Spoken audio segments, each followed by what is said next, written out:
દિલ્હીના જંતર મંતર ખાતે ચાલી રહેલા આંદોલનના સમર્થનમાં આજે સુરતમાં કલેક્ટર કચેરી સામે વિરોધ પ્રદર્શન યોજાયું હતું.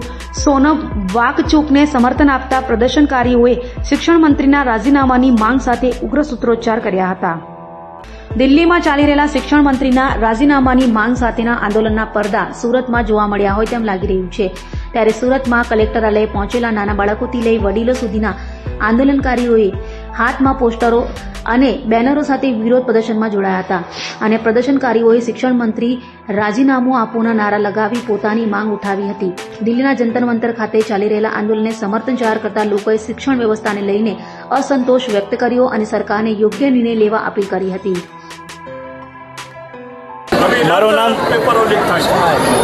મારું નામ અમૃત સરવાલિયા.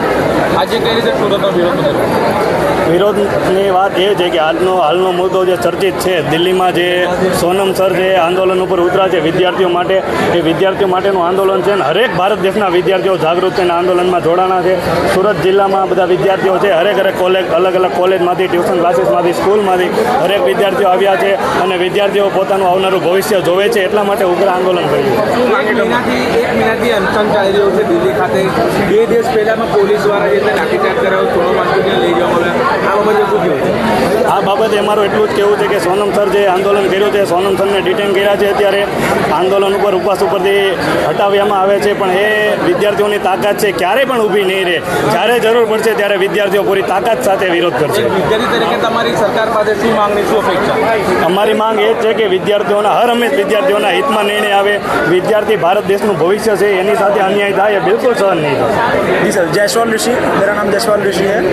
सर मुझे ये समझ नहीं आ रहा है कि चाहे दिल्ली हो चाहे सूरत हो, हमने शांतिपूर्वक प्रोटेस्ट के लिए एप्लीकेशन दी, दिल्ली में भी दी थी, यहाँ पे भी दी थी. तो सरकार को ऐसा कौन सा डर लग रहा है स्टूडेंट्स से जो परमिशन नहीं देना चाहते हैं हम लोग को प्रोटेस्ट के लिए? हम लोग शांतिपूर्वक प्रोटेस्ट के लिए बोल रहे हैं. हम लोग स्टूडेंट्स हैं, हम लोग पढ़ाई करके आगे देश का भविष्य बनने वाले हैं. हम कोई आतंकवादी थोड़ी है जो हमको परमिशन नहीं मिल रही है शांतिपूर्वक प्रोटेस्ट के लिए भी. हमारे ही देश में हमको प्रोटेस्ट करने के लिए परमिशन की जरूरत पड़ रही है, वो भी हम मांग रहे हैं, हमको वो भी नहीं मिल रही है. तो मुझे ये समझ नहीं आ रहा है कि क्या चल रहा है इस न्याय व्यवस्था में. जय हिंद, जय भारत.